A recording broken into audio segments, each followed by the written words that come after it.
Hello, I'm Chaplain Chad Asbury, U.S. Coast Guard Base Kodiak Chaplain, and I want to share a word of encouragement with you today. The view up here is pretty amazing. Jesus oftentimes resorted to going into the mountains to pray, and behind me is the top of the mountain. We haven't reached there yet, but as you got a little quick glance of a portion of Kodiak, you realize how beautiful it is, and you definitely get a different perspective being up here. I want to read you a verse from Matthew 14:23. It says, speaking of Jesus, and when he had sent the multitudes away, he went up into a mountain apart to pray. And when the evening was come, he was there alone. Like I said, he often resorted into the mountains to pray. It was a quiet, solitary place where he was undisturbed, undistracted, so he could spend time alone with his Father in heaven. By him doing that, it gave him a different perspective. You know, being up here in the mountains, looking down in the valley, you see things from a different light, from a different angle, and kind of I call it a God perspective. A lot of times we lose sight of God's perspective because we're down in the valley, we're down in the busyness of life and the worries and the concerns of life, that we get so caught up in that it consumes us.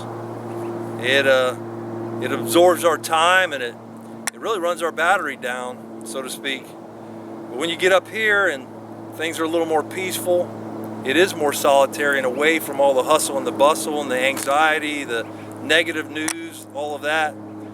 It starts to kind of readjust your perspective, where you see that God sits over all this.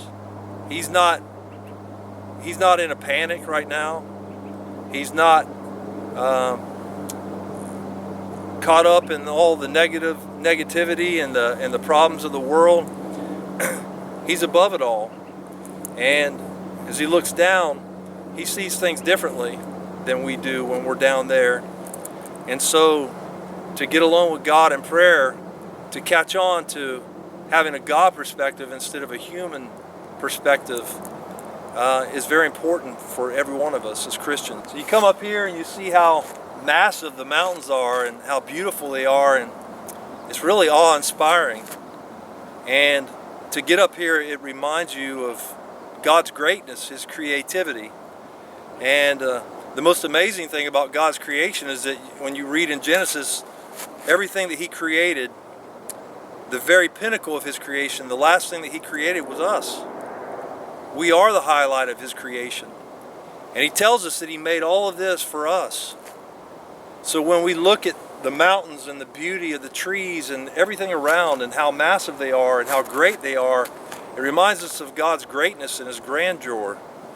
And it helps us, as I said before, refocus and recalibrate ourselves, our hearts and our minds and our souls.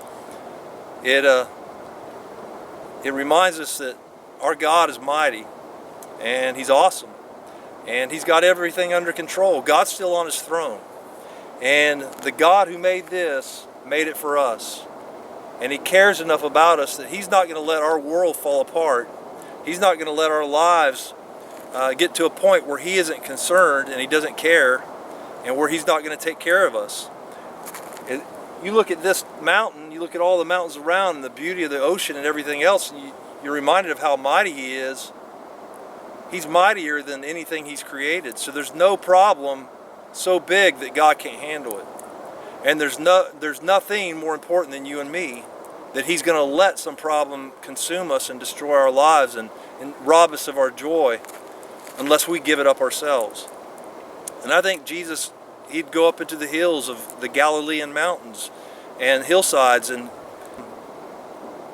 to reconnect with God's perspective, from God's angle, to be awe-inspired once again of how wonderful His Father is. And as we do the same thing, I want you today to think about getting a God perspective and being inspired by God's creation and realizing that we are the pinnacle of His creation. He loves us that much. And our mighty God will take care of anything that we're dealing with in this life. One last thing. You know, we haven't hiked to the top yet, but what I have found to be true hiking some of these mountains around here, you start out when it's cold like this, bundled up with a lot of jackets and different layers, but as you get towards the top, you start getting hot, heated, and you start to shed clothes and put them in your backpack because just little by little, you're losing things. You're taking jackets off and stuffing them down. You're taking your gloves off because you're getting warmer. And that's kind of what happens when we go to God in prayer. He wants us to pray. He wants us to come close to Him on a regular basis because that's where He does His greatest business. He shows us that there's certain things we don't need. And we begin to shed those things in our lives that don't belong, or things that we've accumulated that it's just heavy baggage. It weighs us down and it makes our journey more difficult. And He shows us parts of our lives, people in our lives, things that aren't necessary. And He wants to shed us of those things.